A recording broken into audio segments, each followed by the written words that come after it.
Histórias do caminho, sacrifício da própria vida, amor ao próximo. O vocábulo sacrifício possui vários significados, dentre os quais o de renúncia ou privação voluntária por razões religiosas, morais ou práticas.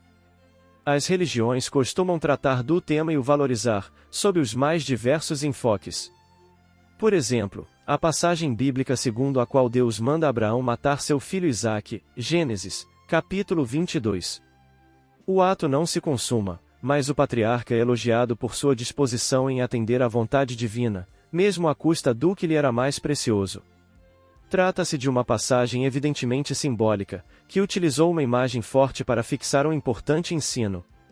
Jesus também tratou do assunto, destacando-se a seguinte exortação: portanto, se trouxeres a tua oferta ao altar e aí te lembrares de que teu irmão tem alguma coisa contra ti, deixa ali diante do altar a tua oferta, e vai reconciliar-te primeiro com teu irmão, e depois vem, e apresenta a tua oferta.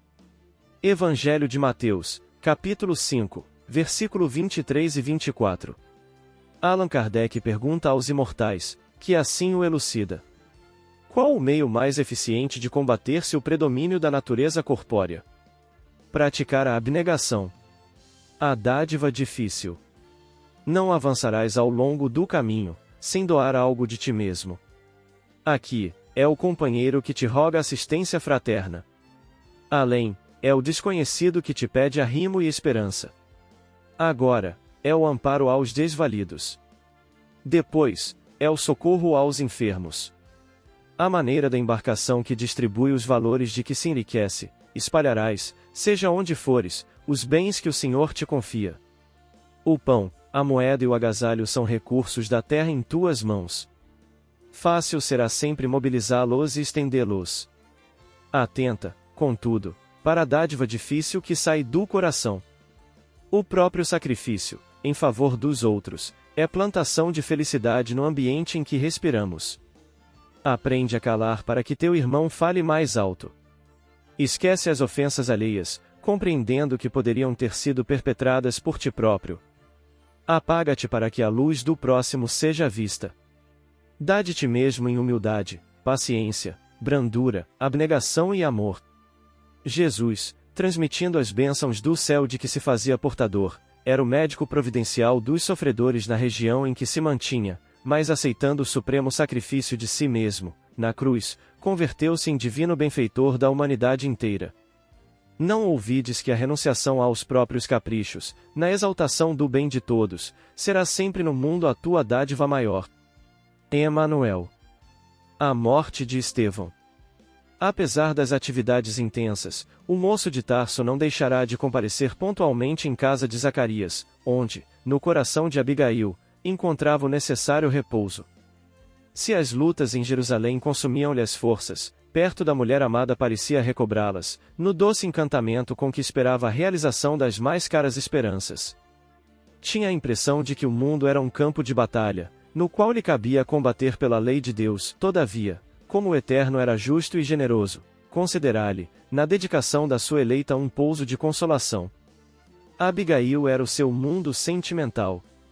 As lutas de cada dia, as providências rigorosas que lhe impunha o cargo, a rigidez com que deveria tratar as questões confiadas ao seu foro, eram transvasadas no coração da noiva, cheio de amor, de piedade e justiça. Ela acolhia-lhe as ideias com atenção afetuosa, parecia temperá-las na ternura da alma fraterna, restituindo-as ao noivo amado em forma de sugestões carinhosas e justas. Saulo habituara-se a esse precioso intercâmbio de cada dia. Quando lhe faltavam ao coração os brandos consolos da estrada de Jope, sentia-se perturbado pelos próprios sentimentos enérgicos e impulsivos. Abigail corrigia-lhe o espírito. Aparava as arestas do seu caráter violento e rude, cooperava para que se atenuasse o rigor das decisões autoritárias. Horas a fio o jovem tarcense embevecia-se a ouvi-la, como se os seus sentimentos de bondade fossem alimento suave para sua alma, que os raciocínios rígidos do mundo costumavam rescaldar. Ele, que não experimentara as aventuras galantes do tempo, cioso de conservar pura consciência em face da lei, descobrira na criatura eleita a personificação de todos os sonhos de sua mocidade esperançosa. Na noite seguinte à memorável sessão do Sinédrio, Saulo de Tarso, abandonando todas as preocupações de ordem imediata, buscou mais ansioso a residência de Zacarias. As fadigas do dia abalavam-lhe as forças. Queria vencer rapidamente a distância, absorver-se no afeto da noiva, olvidar as preocupações que lhe ardiam na mente trabalhada pelos mais desencontrados raciocínios. A noite já desdobrava o manto de luar sobre a natureza, quando o jovem doutor transpôs o umbral, surpreendendo a generosa família com uma saudação delicada e afetuosa.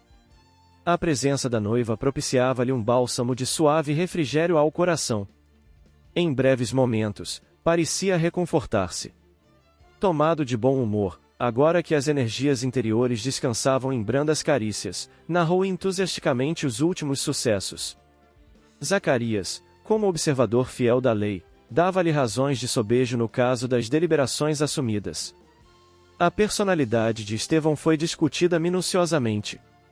O ex-discípulo de Gamaliel, naturalmente, esclareceu o assunto a seu modo, retratando o pregador do caminho como homem inteligente, por isso mesmo, perigoso, em virtude das ideias revolucionárias que o seu verbo fluente propagava. Abigail e Ruth escutavam silenciosas, enquanto os dois mantinham a palestra animada. A certa altura, atenta a uma observação direta de Saulo, a jovem murmurou: mas não haveria um meio de modificar, ao menos, a pena arbitrada? Que desejarias que fizéssemos? Disse o moço com ênfase. Não é pouco havermos libertado os 3 cabeças mais em evidência, levando-se em conta o atrevimento de suas estranhas prédicas. Quanto a Estevão, tudo se fez para que voltasse ao aprisco, como descendente direto das tribos de Israel. Entretanto, a rebeldia foi a sua condenação. Insultou-me publicamente no Sinédrio, espizinhou nossos princípios mais sagrados, criticou as figuras mais representativas do farisaísmo, com ilustrações mentirosas e ingratas. E concluía: de mim para comigo, estou satisfeito. Considero o apedrejamento esperado um dos feitos de mais importância para o futuro da minha carreira. Atestará meu zelo na defesa do nosso patrimônio mais estimável. Precisamos considerar que Israel, nos dias mais sombrios, preferiu a emancipação religiosa à independência política. Poderíamos, porventura, expor nossos valores morais mais preciosos à influência deprimente de um aventureiro qualquer? O jovem procurou mudar o curso da conversação, enquanto Ruth mandava servir uma taça de vinho reconfortante. Antes de partir, o moço tarcense convidou a noiva ao passeio habitual. Nessa noite, a natureza parecia enfeitar-se de maravilhas. O luar, que destacava todas as flores em tons pálidos, estava saturado de perfumes deliciosos. Os dois, de mãos enlaçadas, no banco rústico, contemplavam o quadro embevecidamente. Saulo experimentava suave conforto. Desafogava-se. Se Jerusalém lhe obscurecia a mente num torvelinho de preocupações, aquela mansão singela da estrada de Jope parecia descarregá-lo de todos os desgostos, prodigalizando-lhe ao espírito enorme potencial de consolação. Agora, minha querida, tudo está pronto, dizia solícito. De hoje a 6 dias Dalila virá buscar-te pessoalmente. Conhecerás a cidade e os meus amigos honrarão em tua alma generosa a minha feliz escolha. Estás satisfeita? Muito, murmurava ela com ternura. Já organizamos vasto programa recreativo. Quero levar-te a Jericó, onde pessoas de nossas relações nos esperam com imensa alegria. Em Jerusalém far-te-ei conhecer todos os edifícios mais importantes. Ficarás deslumbrada com o templo e com os tesouros ali encerrados pela dedicação religiosa de nossa raça. Verás a Torre dos Romanos. Meus conterrâneos que frequentam a sinagoga dos Cilícios querem oferecer-te valioso mimo. Abigail extasiava-se, ouvindo-o discorrer. Aquele moço impulsivo e rude a olhos estranhos, mas afetuoso e sensível na intimidade, era justamente o seu ideal, o homem esperado pela sua alma carinhosa. Ninguém poderá oferecer-me um presente mais precioso que o enviado por Deus à minha existência, com o teu coração leal e generoso, murmurou a jovem num franco sorriso. Ganhei muito mais, tornava o doutor de Tarso, recebendo a joia rara do teu afeto, que enriquecerá toda a minha vida. Às vezes, Abigail continuava com o entusiasmo próprio da juventude sonhadora, no meu idealismo de vitórias para Jerusalém sobre as grandes cidades do mundo, penso chegar à velhice como um triunfador cheio de tradições de sabedoria e de glória. Desde que te encontrei, aumentou-se-me a fé no destino, consolidei minhas esperanças, terei teu concurso na tarefa imensa que se desdobra a meus olhos. Os romanos outorgam aos triunfadores uma coroa triunfal de louros e rosas. Se um dia Jerusalém me conceder a sua coroa triunfal, não a cingirei em minha fronte, para só deixá-la a teus pés como tributo de amor eterno e único. Ainda hoje, prosseguiu Saulo confiante no futuro, Gamaliel notificou-me que vai afastar-se breve do Sinédrio, para que eu lhe suceda no prestigioso cargo. Aí tens, querida, nossa primeira vitória de maiores proporções. Tão logo Dalila volte de Tarso, poderemos marcar o dia jubiloso das núpcias. Presumo que, em te tendo sempre a meu lado, corrigirei meus impulsos, a tarefa ser-me-á mais leve, a existência mais fácil e mais ditosa. O lar é uma bênção. E nós teremos esse lar. Nunca me senti tão venturosa, exclamou a jovem, com lágrimas de alegria. Ele acariciou-lhe as mãos, como desejava que ela compartilhasse dos seus sentimentos mais íntimos, acrescentou. Chegarás conosco à cidade, justamente na véspera da morte do pregador revolucionário. O ato, como de justiça, obedecerá ao cerimonial estabelecido pelos nossos costumes e eu pretendo que assistas a ele em minha companhia. Mas, por quê? Perguntou ela estremecendo ligeiramente. Porque lá encontraremos nossos amigos mais eminentes e desejo valer-me da oportunidade para apresentar-te, indiretamente, a todos eles. Não haveria um meio de me poupares a esse espetáculo? Insistiu timidamente. A morte de meu pai, no suplício, diante da soldadesca brutal, jamais me saiu da mente. Saulo não dissimulou a contrariedade e respondeu. Porventura não estarás compreendendo? O caso de Estevão é muito diferente. Trata-se de um homem sem significação para nós outros, que se arvorou em reformador sedicioso e insolente. Sua personalidade representa, de fato, a continuidade do desrespeito e do insulto à lei de Moisés, iniciados em movimento de vastas proporções por um carpinteiro alucinado, de Nazaré. Achas, então, que se não deve punir o ladrão que assalta uma residência? Não merecerão castigo os que blasfemam no santuário do Eterno? A jovem, compreendendo que desagradaria ao noivo se lhe demonstrasse divergência de opinião, acrescentou. Vejo que tens muita razão. Não devo discutir os teus conceitos, sábios e justos.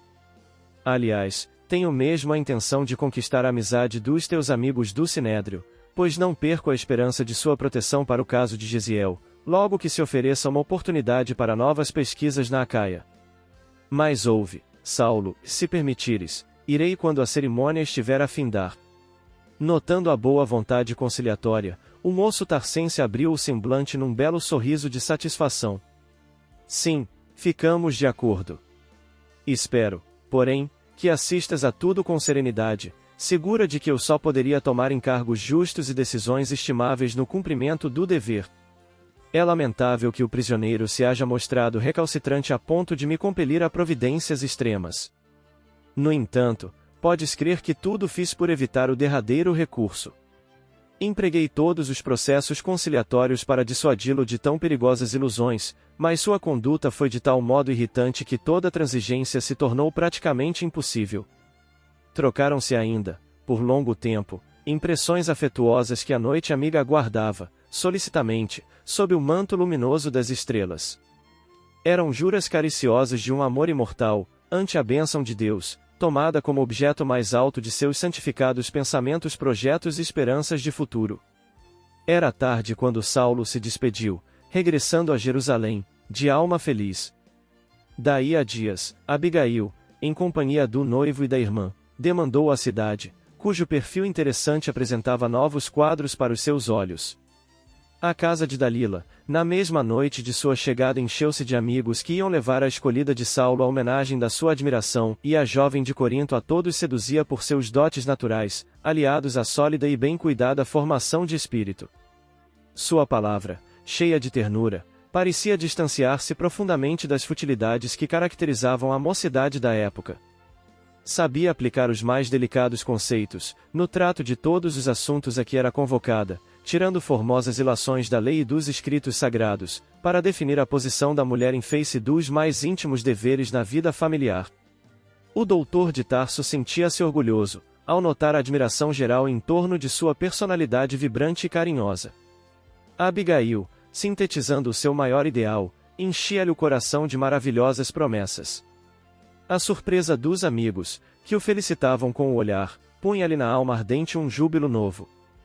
O dia seguinte rompeu claro e lindo. Ao sol rutilo de Jerusalém, Saulo despediu-se da noiva amada, por atender, ainda cedo, aos trabalhos do sinédrio. Então, até logo, no templo, disse carinhosamente. No templo? Perguntou Dalila admirada, abraçando-se a Abigail. Sim, explicou solícito, Abigail irá assistir à parte final da punição de Estevão. Mas como? Interrogou ainda a jovem senhora. Mulheres na cerimônia? A lapidação se dará nas proximidades do altar dos holocaustos e não nos átrios sagrados, esclareceu.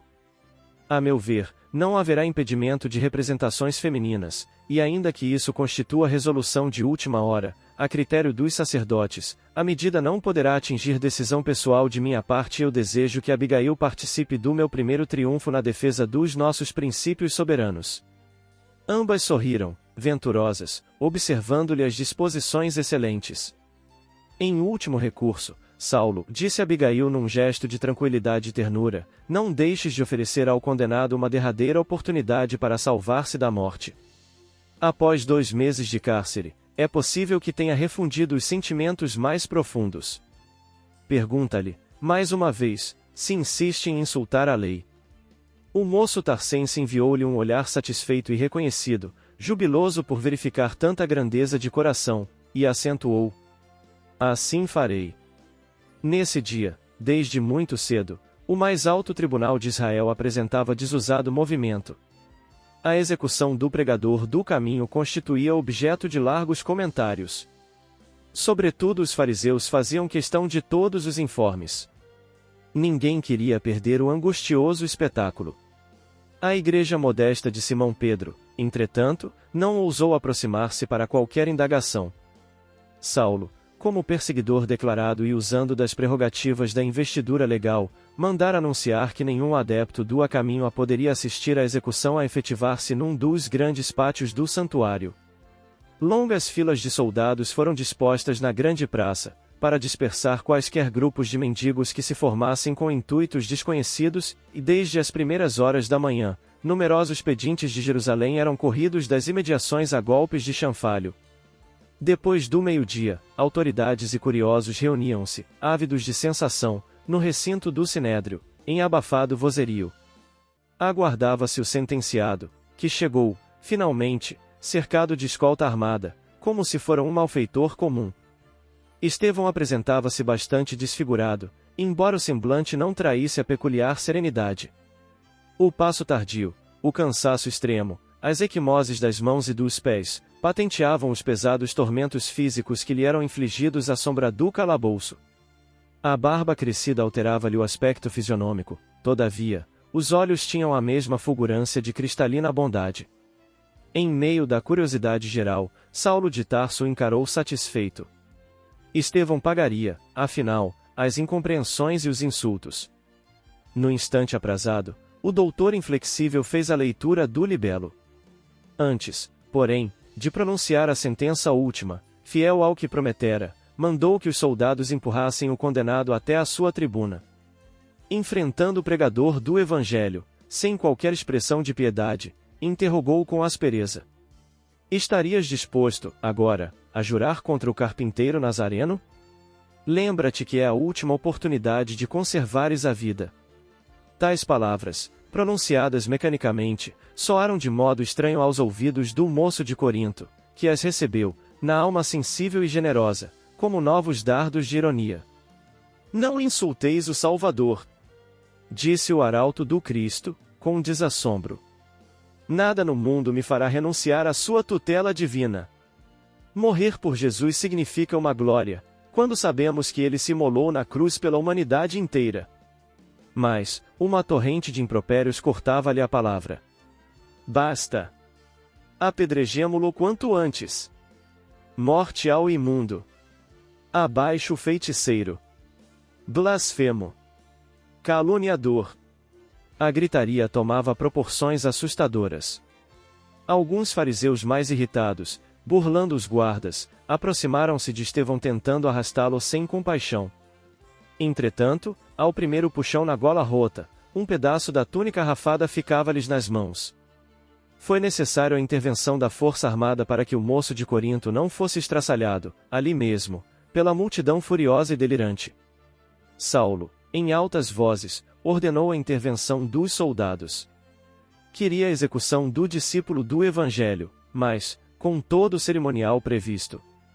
Estevão tinha agora o rosto enrubescido, e envergonhado.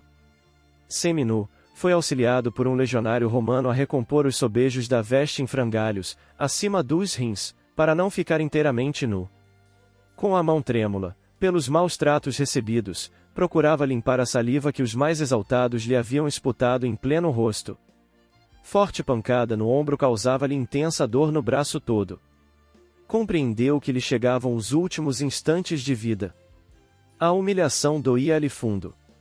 Mas recordou as descrições de Simão a respeito de Jesus, no derradeiro transe. Em frente de Herodes Antipas, o Cristo sofrerá dos israelitas idênticas ironias. Fora açoitado, ridicularizado, ferido. Quase nu, suportara todos os agravos sem uma queixa, sem uma expressão menos digna. Ele que amar os infelizes, que trabalhará por fundar uma doutrina de concórdia e de amor para todos os homens, que abençoar os mais desgraçados e os acolherá com carinho, receberá o galardão da cruz em suplícios imensuráveis. E Estevão pensou, quem sou eu e quem era o Cristo? Essa íntima interrogação propiciava-lhe certo consolo. O príncipe da paz fora arrastado pelas ruas de Jerusalém, sob o escárnio das maiores injúrias, e era o Messias esperado, o ungido de Deus. Por quê? Sendo ele homem falível, portador de numerosas fraquezas, haveria de hesitar no momento do testemunho? E, com o pranto a escorrer-lhe no rosto lacerado, escutava a voz cariciosa do Mestre no coração. Todo aquele que desejar participar do meu reino, negue-se a si mesmo, tome sua cruz e siga os meus passos. Era preciso negar-se para aceitar o sacrifício proveitoso. Ao fim de todos os martírios, deveria encontrar o amor glorioso de Jesus, com a beleza da sua ternura imortal. O pregador humilhado e ferido recordou o passado de trabalhos e esperanças. Parecia-lhe rever a infância saudosa, na qual o zelo materno lhe incutira os fundamentos da fé confortadora, depois, as nobres aspirações da mocidade, a dedicação paterna, o amor da irmãzinha que as circunstâncias do destino lhe haviam arrebatado. Ao pensar em Abigail, experimentou certa angústia no coração. Agora, que deveria enfrentar a morte, desejava revê-la para as últimas recomendações. Relembrou a derradeira noite em que haviam permutado tantas impressões de ternura, tantas promessas fraternais, na lobrega prisão de Corinto.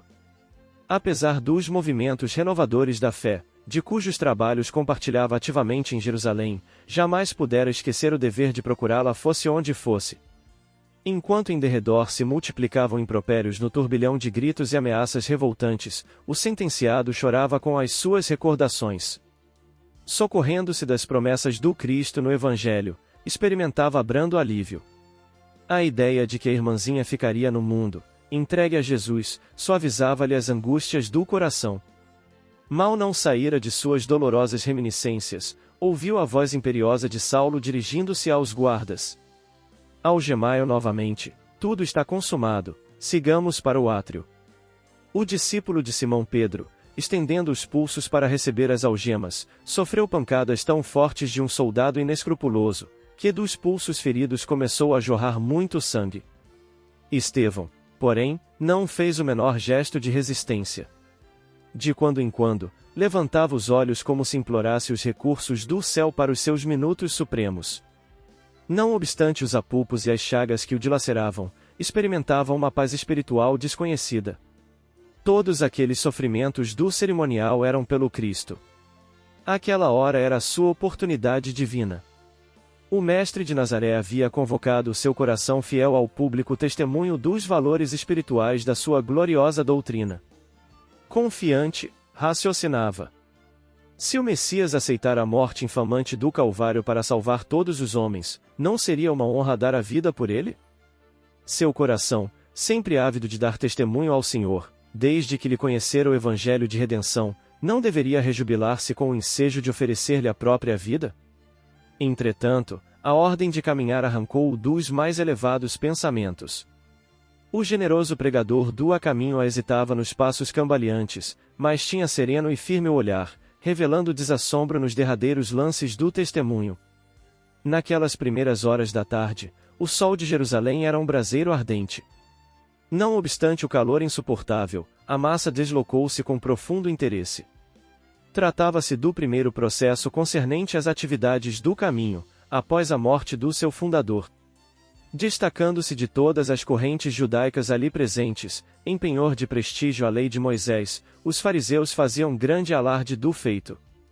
Ladeando o condenado, faziam questão de atirar-lhe em rosto as mais pesadas injúrias. Ele, porém, embora evidenciasse profunda tristeza, caminhava seminu, sereno, imperturbável. A sala de reuniões do Sinédrio não distava muito do átrio do templo, onde se realizaria a macabra cerimônia. Apenas alguns metros e a caminhada terminava, justamente no local onde se erguia o enorme altar dos holocaustos.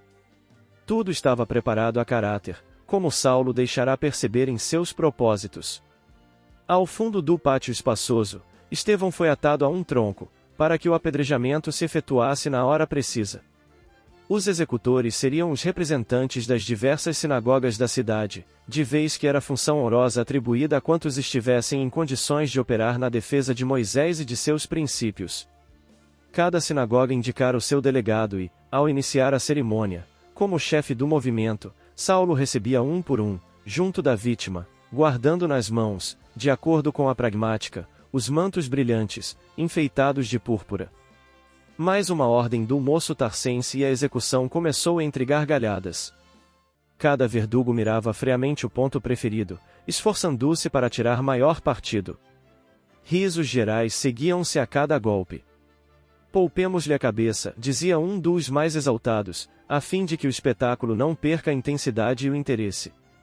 Cada expressão do judaísmo acompanhava o verdugo indicado pelos maiorais da sinagoga, com atenção e entusiasmo, aos berros de amor ao traidor.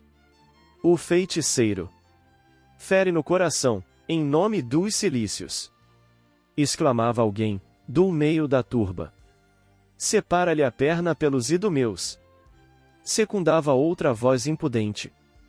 Mais ou menos afastado da turba, seguindo de perto os movimentos do condenado, Saulo de Tarso apreciava a vibração popular, satisfeito e confortado. De qualquer maneira, a morte do pregador do Cristo representava o seu primeiro grande triunfo na conquista das atenções de Jerusalém e de suas prestigiosas corporações políticas. Naquela hora em que focalizava tantas aclamações do povo de sua raça, orgulhava-se com a decisão que o levará a perseguir o a caminho, sem consideração e sem tréguas. Aquela tranquilidade de Estevão, no entanto, não deixava de o impressionar bem no imo do coração voluntarioso e inflexível. Onde poderia ele aurir tal serenidade? Sob as pedras que o alvejavam. Aqueles olhos encaravam os algozes sem pestanejar, sem revelar temor nem turbação. De fato, amarrado de joelhos ao tronco do suplício, o moço de Corinto guardava impressionante característica de paz nos olhos translúcidos, de onde as lágrimas silenciosas corriam abundantes. O peito descoberto era uma chaga sangrenta. As vestes esfrangalhadas colavam-se ao corpo, empastado de suor e sangue.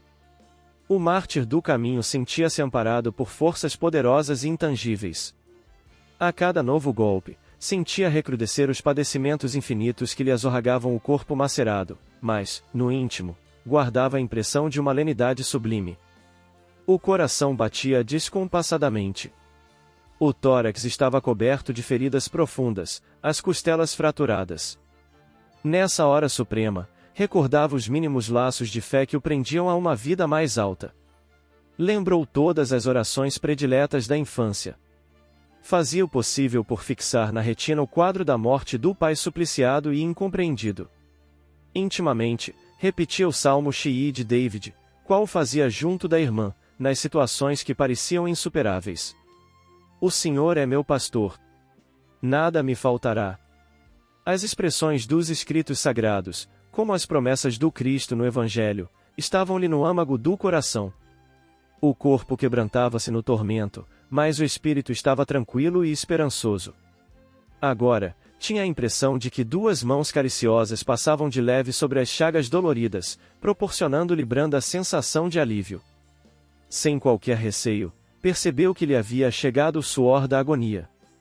Dedicados amigos, do plano espiritual, rodeavam o mártir nos seus minutos supremos.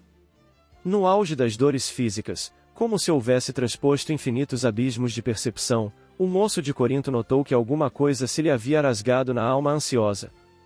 Seus olhos pareciam mergulhar em quadros gloriosos de outra vida. A legião de emissários de Jesus, que o cercava carinhosamente, figurou-se-lhe a corte celestial. No caminho de luz desdobrado à sua frente, reconheceu que alguém se aproximava abrindo-lhe os braços generosos. Pelas descrições que ouvirá de Pedro, percebeu que contemplava o próprio Mestre em toda a resplendência de suas glórias divinas. Saulo observou que os olhos do condenado estavam estáticos e fulgurantes. Foi quando o herói cristão, movendo os lábios, exclamou em alta voz: Eis que vejo os céus abertos e o Cristo ressuscitado na grandeza de Deus. Viram, então, que duas mulheres jovens aproximavam-se do perseguidor com gestos íntimos. Dalila entregou Abigail ao irmão, despedindo-se logo para atender ao chamado de outra amiga. A noiva terna cingia uma túnica à moda grega, que mais lhe realçava o formoso rosto. Fosse pela dolorosa cena em curso, ou pela presença da mulher amada, percebia-se que Saulo estava um tanto perplexo e sensibilizado. Dir-se-ia que a coragem indomável de Estevão o levará a considerar a tranquilidade desconhecida que deveria reinar no espírito do mártir. Em face da gritaria que a rodeava e notando a miserável situação da vítima, a jovem mal pôde conter um grito de espanto. Que homem era aquele, atado ao tronco do suplício? Aquele peito arfante, empastado de sangue, aqueles cabelos, aquele rosto pálido que a barba crescida desfigurava, não seriam de seu irmão? Ah! Como falar das ansiedades imensas na surpresa imprevista de um minuto? Abigail tremia. Seus olhos aflitos acompanhavam os menores movimentos do herói, que parecia indiferente, no êxtase que o absorvia. Embalde Saulo chamava-lhe a atenção, discretamente, de modo a poupá-la de penosas impressões. A moça parecia nada ver além do sentenciado a esvair-se no sangue do martírio. Lembrava-se agora. Em se afastando do calabouço, depois da morte do pai, foi assim mesmo que deixará Gesiel na posição do suplício. O tronco execrável, as algemas impiedosas e o pobrezinho de joelhos. Tinha ímpetos de atirar-se à frente dos algozes, esclarecer a situação, saber a identidade daquele homem. Nesse instante, ignorando-se alvo de tão singular atenção, o pregador do caminho saiu de sua impressionante imobilidade. Vendo que Jesus contemplava, melancolicamente, a figura do doutor de Tarso, como a lamentar seus condenáveis desvios, o discípulo de Simão experimentou pelo verdugo sincera amizade no coração. Ele conhecia o Cristo e Saulo não.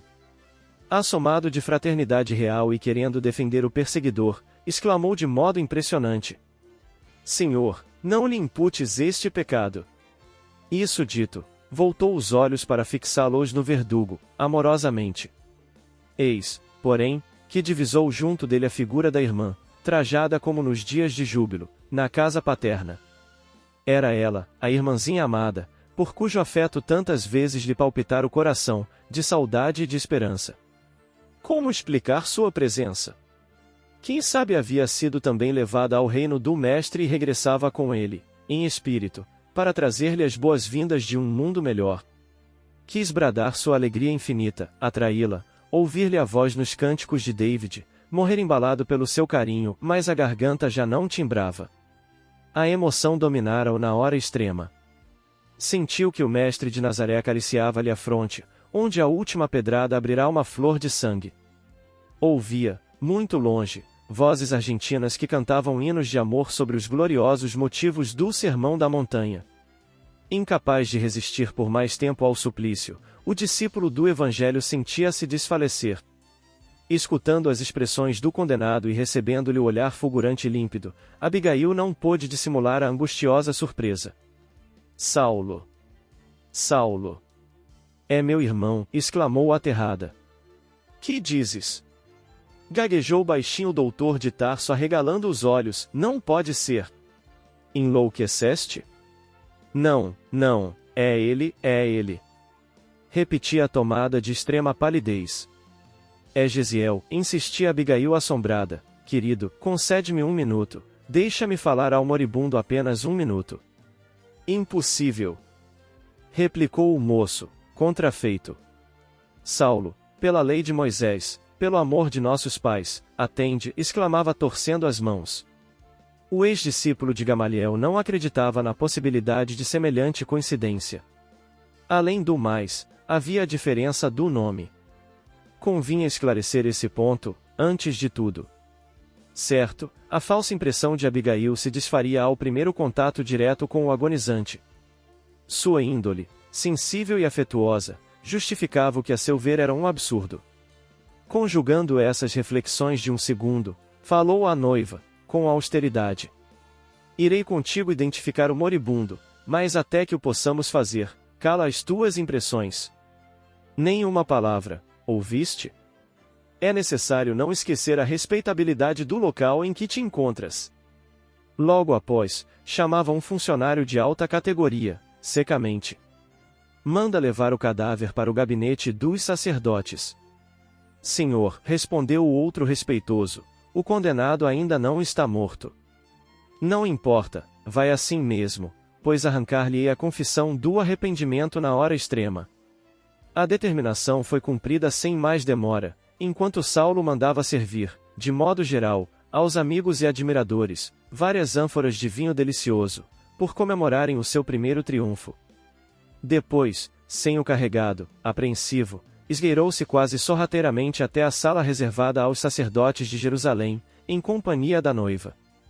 Atravessando os grupos que o saudavam com frenéticas aclamações, o moço tarcense parecia aliado de si mesmo. Conduzia Abigail pelo braço, delicadamente, mas não lhe dirigia a palavra. A surpresa emudecera-o. E se Estevão fosse, de fato, aquele Gesiel que aguardavam com tamanha ansiedade? Absorvidos em angustiosas reflexões, penetraram na câmara solitária. O jovem doutor ordenou a retirada dos auxiliares, fechou cuidadosamente a porta. Abigail aproximou-se do irmão ensanguentado, com infinita ternura. E, como se sentisse chamado à vida por uma força poderosa e invencível, ambos notaram que a vítima movia a cabeça sangrenta. Evidenciando o penoso esforço da derradeira agonia, Estevão murmurou: Abigail. Aquela voz era quase um sopro, mas o olhar estava calmo, límpido. Ouvindo-lhe a expressão vacilante e arrastada, o jovem tarcense recuou tocado de espanto. Que significava tudo aquilo? Não poderia duvidar. A vítima de sua perseguição implacável era o irmão bem-amado da mulher escolhida. Que mecanismo do destino engendrara semelhante situação, que lhe havia de amargurar toda a vida? Onde estava Deus, que não o inspirara no dédalo de circunstâncias que o levaram até aquele irremediável, cruel desfecho? Sentiu-se possuído de um pesar sem limites. Ele, que elegera Abigail o anjo tutelar da existência, seria obrigado a renunciar a esse amor para sempre. O orgulho de homem não lhe permitiria desposar a irmã do suposto inimigo, confessado e julgado reles criminoso. Aturdido, deixou-se ali ficar, como se força incoercível o chumbasse ao solo, transformando-o em objeto de insuportáveis ironias. Gesiel! Exclamou Abigail osculando e regando de lágrimas a fronte do moribundo. Como te vejo eu? Parece que o suplício te durou desde o dia em que nos separamos. E soluçava. Estou bem, disse o discípulo de Jesus, fazendo o possível por mover a destra quebrada e deixando perceber o desejo de acariciar-lhe os cabelos, como nos dias da meninice e da primeira juventude. Não chores. Eu estou com o Cristo. Quem é o Cristo? Murmurou a jovem. Por que te chamam Estevão? Como te modificaram assim?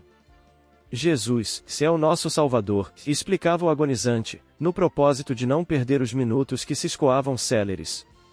E, agora, chamam-me Estevão, porque um romano generoso me libertou, mas pediu, absoluto segredo. Perdoa-me. Foi por gratidão que obedeci ao conselho. Ninguém será reconhecido a Deus se não mostrar agradecimento aos homens. Vendo que a irmã prosseguia em soluços, continuou. Sei que vou morrer, mas a alma é imortal. Sinto deixar-te, quando mal torno a ver-te, mas hei de ajudar-te do lugar em que estiver. Ouve, Gesiel, exclamou a irmã num desabafo, que te ensinou esse Jesus para te levar a um fim tão doloroso? Quem assim abandona um servo leal, não será antes um senhor cruel. O moribundo pareceu admoestá-la com o olhar. Não penses, dessa maneira, prosseguiu com dificuldade. Jesus é justo e misericordioso, prometeu estar conosco até a consumação dos séculos, mais tarde compreenderás, a mim, ensinou-me a amar os próprios verdugos. Ela abraçava-o, carinhosa, desfeita em lágrimas abundantes. Depois de uma pausa em que a vítima se revelava nos derradeiros instantes da vida material, viu-se que Estevão se agitava em esforços supremos. Com quem te deixarei? Este é meu noivo, esclareceu a jovem apontando o moço de Tarso, que parecia petrificado. O moribundo contemplou-o sem ódio e acentuou. Cristo os abençoe. Não tenho no teu noivo um inimigo, tenho um irmão. Saulo deve ser bom e generoso, defendeu Moisés até ao fim. Quando conhecer a Jesus, servi-lo-á com o mesmo fervor. Sê para ele a companheira amorosa e fiel. Mas a voz do pregador do a caminho estava agora rouca e quase imperceptível. Nas vascas da morte, contemplava Abigail fraternalmente enternecido. Ouvindo-lhe as últimas frases, o doutor de Tarso fizera-se lívido. Queria ser odiado, maldito. A compaixão de Estevão, fruto de uma paz que ele, Saulo, jamais conhecera no fastígio das posições mundanas, impressionava-o fundamente. Entretanto, sem saber por quê, a resignação e a doçura do agonizante assaltavam-lhe o coração enrijecido. Trabalhava, porém, intimamente, para não se comover com a cena dolorosa. Não se dobraria por uma questão de sentimentalismo.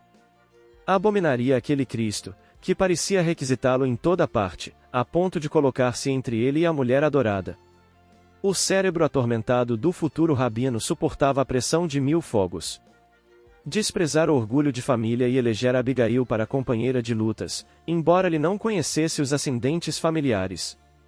Amava-a pelos laços da alma, descobrira no seu delicado coração feminino tudo quanto havia sonhado nas cogitações de ordem temporal. Ela sintetizava as suas esperanças de moço, era o penhor do seu destino, representava a resposta de Deus aos apelos da sua juventude idealista. Agora, abrirá-se entre ambos um abismo profundo. Irmã de Estevão. Ninguém ousara afrontar-lhe a autoridade na vida, a não ser aquele ardoroso pregador do caminho, cujas ideias jamais se poderiam casar com as suas. Detestava aquele rapaz apaixonado pelo ideal exótico de um carpinteiro, e tinha culminado nos propósitos de vingança. Se desposasse Abigail, jamais seriam felizes. Ele seria o verdugo, ela a vítima. Além disso, sua família, aferrada ao rigorismo das velhas tradições, não poderia tolerar a união, depois de conhecidas as circunstâncias. Levou as mãos ao peito, dominado por angustioso desalento. Em pranto, Abigail acompanhava a agonia dolorosa do irmão, cujos derradeiros minutos se escoavam lentamente. Penosa emoção apossara-se de todas as suas energias. Na dor que a dilacerava nas fibras mais sensíveis, parecia não ver o noivo que lhe seguia os menores movimentos, entre surpreso e estarrecido. Com muito cuidado, a jovem sustinha a fronte do moribundo, depois de haver sentado para aconchegá-lo carinhosamente. Observando que o irmão lhe lançava o último olhar, exclamou angustiada. Gesiel, não te vais. Fica conosco. Nunca mais nos separaremos. Ele, quase a expirar, ciciava. A morte não separa os que se amam. E, como se houvera lembrado algo de muito grato ao coração, arregalou os olhos desmesuradamente, numa expressão de imenso júbilo. Como no Salmo de David dizia arrastadamente, podemos dizer que o amor e a misericórdia seguiram todos os dias de nossa vida. A jovem escutava-lhe as derradeiras palavras, comovidíssima. Enxugava-lhe o suor sanguinolento do rosto, que se iluminava de uma serenidade superior. Abigail murmurava ainda como num sopro, vou-me em paz. Quisera ouvir-te na prece dos aflitos e agonizantes.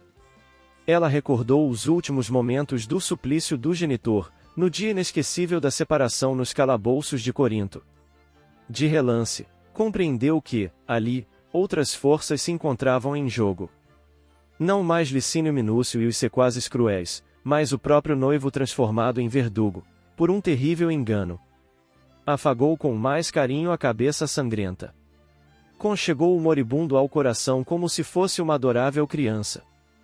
Então, embora rígido e inquebrantável na aparência, Saulo de Tarso observou, mais nitidamente, o quadro que nunca mais lhe sairia da imaginação. Guardando o moribundo no regaço fraterno, a jovem elevou o olhar para o alto, mostrando as lágrimas que lhe caíam pungentes.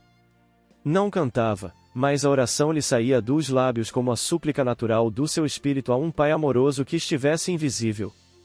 Senhor Deus, Pai dos que choram, dos tristes, dos oprimidos, fortaleza dos vencidos, consolo de toda a dor, embora a miséria amarga, dos prantos de nosso erro, deste mundo de desterro, clamamos por vosso amor, nas aflições do caminho, na noite mais tormentosa, vossa fonte generosa, é o bem que não secará, sois, em tudo, a luz eterna, da alegria e da bonança, nossa porta de esperança, que nunca se fechará, quando tudo nos despreza, no mundo da iniquidade, quando vem a tempestade, sobre as flores da ilusão. Ó Pai, sois a luz divina, o cântico da certeza, vencendo toda aspereza, vencendo toda aflição, no dia da nossa morte, no abandono ou no tormento. Trazei-nos o esquecimento da sombra, da dor, do mal, que nos últimos instantes sintamos a luz da vida, renovada e redimida, na paz ditosa e imortal. Terminada a prece, Abigail tinha o rosto orvalhado de pranto. Sob a carícia suave de suas mãos, Jesiel aquietara-se. Palidez de neve caracterizava-lhe a face cadavérica, aliada à profunda serenidade fisionômica. Saulo compreendeu que ele estava morto. E enquanto a jovem de Corinto se levantava, cuidadosamente, como se o cadáver do irmão requisitasse toda a ternura do seu espírito bondoso, o moço tarcense aproximou-se de Senho carregado e falou com austeridade. Abigail, tudo está consumado e tudo terminou, também, entre nós. A pobre criatura voltou-se com assombro. Então não lhe bastavam os golpes recebidos? Seria possível que o noivo amado não tivesse uma palavra de conciliação generosa naquela hora difícil da sua vida? Receberia a humilhação mais fria com a morte de Jesiel e ainda por cima o abandono? Consternada por tudo que viera encontrar em Jerusalém, entendeu que precisava utilizar todas as energias, para não cair nas provas ríspidas que lhe haviam sido reservadas. E viu logo que, no orgulho de Saulo, não encontraria a consolação. Num momento, chegou às mais latas conclusões, quanto ao papel que lhe competia em tão embaraçosas conjunturas.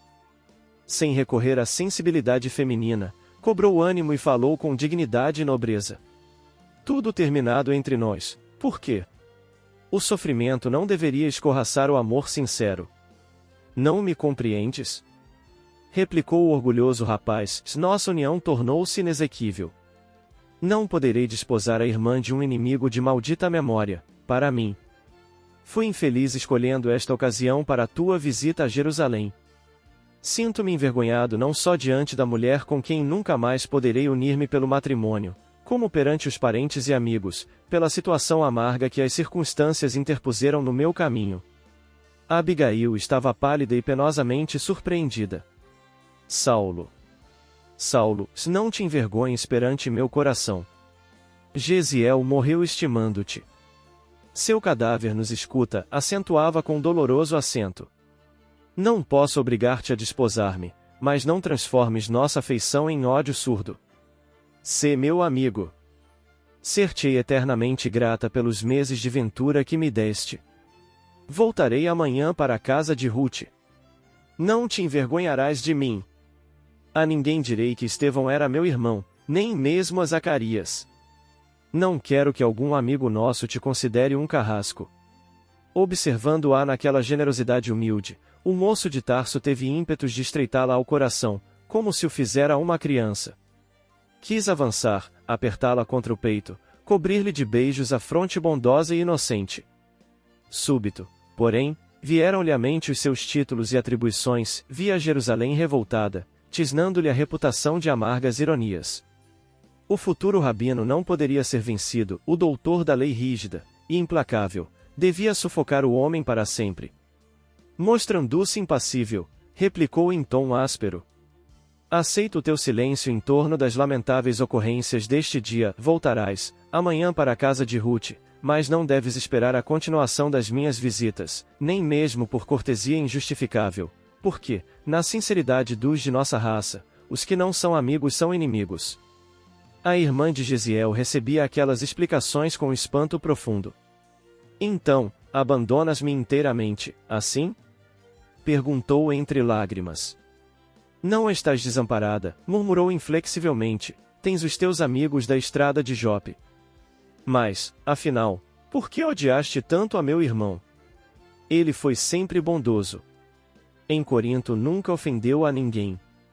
Era pregador do malfadado carpinteiro de Nazaré, esclareceu, contrafeito e ríspido, além disso, humilhou-me diante da cidade inteira.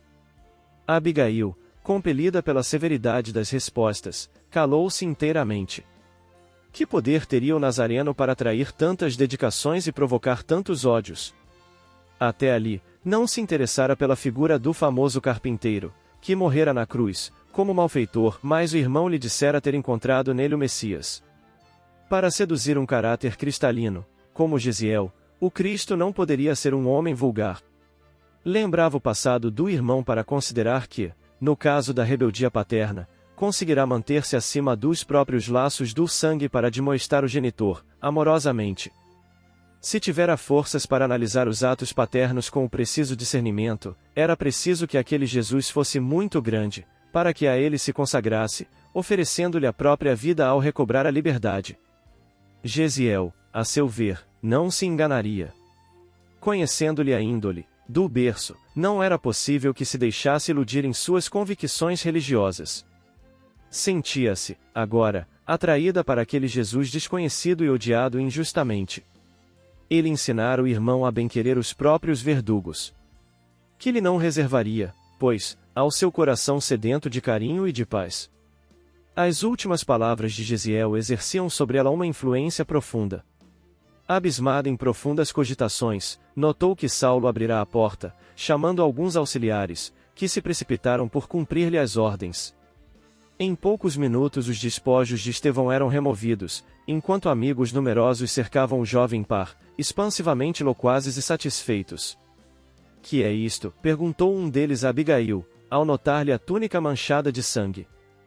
O sentenciado era israelita, atalhou o moço tarsense, desejoso de antecipar explicações, e, como tal, amparamo-lo na hora extrema. Um olhar mais severo deu a entender à jovem quanto devia conter as emoções próprias, longe e acima das ocorrências verídicas. Daí a minutos, o velho Gamaliel chegava e solicitava ao ex-discípulo alguns momentos de atenção, em particular. Saulo, disse bondoso, espero partir na semana próxima para além de Damasco. Vou descansar junto de meu irmão e aproveitar a noite da velhice para meditar e repousar o espírito. Já fiz a necessária notificação no Sinédrio e no templo, e acredito que, dentro de poucos dias, serás efetivamente provido no meu cargo. O interpelado fez um ligeiro gesto de agradecimento cuja frieza mal disfarçava o abatimento que lhe ia na alma. Entretanto, prosseguia o generoso rabino, solicitamente, tenho um último pedido a fazer-te, é que tenho Simão Pedro em conta de um amigo. Esta confissão poderá escandalizar-te, mas sinto-me bem ao fazê-la. Acabo de receber sua visita, pedindo a minha interferência para que o cadáver da vítima de hoje seja entregue à Igreja do Caminho, onde será sepultado com muito amor. Sou o intermediário do pedido e espero não me recuses o obséquio. Dizeis a vítima? Perguntou Saulo admirado. A existência de uma vítima pressupõe um algoz e eu não sou verdugo de ninguém. Defendi a lei até ao fim. Gamaliel compreendeu a objeção e replicou: não vejas laivo de recriminação nas minhas palavras. Nem a hora, nem o local, tampouco, se prestam a discussões. Mas, para não faltar a sinceridade que em mim sempre conheceste, devo dizer-te, rapidamente, que venho chegando a profundas conclusões a respeito do chamado carpinteiro de Nazaré. Tenho refletido maduramente na sua obra entre nós, todavia, estou velho e alquebrado para iniciar qualquer movimento renovador no seio do judaísmo. Em nossa existência chega uma fase em que não nos é lícito intervir nos problemas coletivos, mas, em qualquer idade, podemos e devemos operar a iluminação ou o aprimoramento de nós mesmos. É o que vou fazer. O deserto, na majestade silenciosa do insulamento, constituiu sempre a sedução dos nossos antepassados. Sairei de Jerusalém, fugirei do escândalo que as minhas novas ideias e atitudes certo provocariam, buscarei a solidão para encontrar a verdade. Saulo de Tarso estava estupefato. Também Gamaliel parecia sofrer a influenciação de estranhos sortilégios. Sem dúvida, os homens do a caminho o enfeitiçaram, desbaratando-lhe as últimas energias. O velho mestre acabará capitulando, numa atitude de consequências imprevisíveis. Ia impugnar, discutir, chamá-lo à realidade, quando o venerando mentor da mocidade farisaica, deixando entrever que percebia as vibrações antagônicas do seu espírito ardoroso, sentenciou: já sei o teor da tua resposta íntima. Julgas-me fraco, vencido, e cada qual analisa como pode, mas não me leves ao enfaro das controvérsias. Aqui estou somente para solicitar-te um favor e espero não mo negues. Poderei providenciar para remover os despojos de Estevão imediatamente? Via-se que o moço de Tarso hesitava, premido por singulares pensamentos. Concede, Saulo. É o último obséquio ao velho amigo. Concedo, disse afinal. Gamaliel despediu-se com um gesto de sincero reconhecimento. Novamente rodeado de muitos amigos, que procuravam alegrá-lo, o jovem doutor da lei revelava-se muito alheio de si mesmo. Debalde erguia a taça das saudações. O olhar vago, cismativo, demonstrava o profundo alheamento em que se engolfara. Os inesperados acontecimentos acarretaram-lhe à mente um turbilhão de pensamentos angustiados. Queria pensar, desejava recolher-se em si mesmo para o exame necessário das novas perspectivas do seu destino, mas, até ao pôr do sol, foi obrigado a manter-se no quadro das convenções sociais, atendendo aos amigos até ao fim. Alegando necessidade de trocar as vestes ensanguentadas, Abigail retirara-se logo após a entrevista de Gamaliel. Na casa de Dalila, entretanto, a pobrezinha foi acometida de febre alta, penalizando e alarmando a todos os que lá se encontravam. Ao cair da noite, Saulo regressava ao lar da irmã, onde lhe comunicaram o estado da enferma. Resolvido a imprimir novos rumos à sua vida, procurou sufocar a própria emoção para encarar os fatos com a naturalidade possível. Em lágrimas, a jovem de Corinto pediu que a reconduzissem à casa de Zacarias, receando a marcha da enfermidade. Em vão, Dalila e os parentes procuraram intervir com recursos afetuosos. A súplica de Abigail ao espírito enérgico de Saulo foi exposta comovedoramente. Dentro da severidade que lhe caracterizava as atitudes, o ex-discípulo de Gamaliel tomou todas as providências para satisfazê-la. E à noitinha, com muito cuidado, modesta carreta saia de Jerusalém pela estrada de Jope. Ruth recebeu a jovem nos braços, emocionada e aflita. Ela e o marido recordaram, então, que, somente com a morte do pai, Abigail tivera a febre tão alta, acompanhada de abatimento tão profundo. De senho carregado, Saulo os ouvia, esforçando-se por dissimular a emoção. E enquanto os amigos da jovem procuravam assisti-la carinhosamente, o futuro rabino, sucumbido num vulcão de ideias antagônicas, dirigia-se para Jerusalém, com intenção de não mais voltar a Jope. Emanuel. Disciplina da caridade. Milhões de pessoas se dedicam, na Terra, aos exercícios de aperfeiçoamento individual, em regime de solidão. Internam-se em celas, rochas, covas e pousos agrestes, deitam-se sobre espinhos, maceram o próprio corpo, adotam posturas de autoflagelação ou abraçam dietas de fome, procurando realizar a união com Deus, através de austeridades ascéticas. Efetivamente, todos esses sistemas de autoeducação se erigem por estradas respeitáveis, cujo mérito não nos seria lícito sonegar.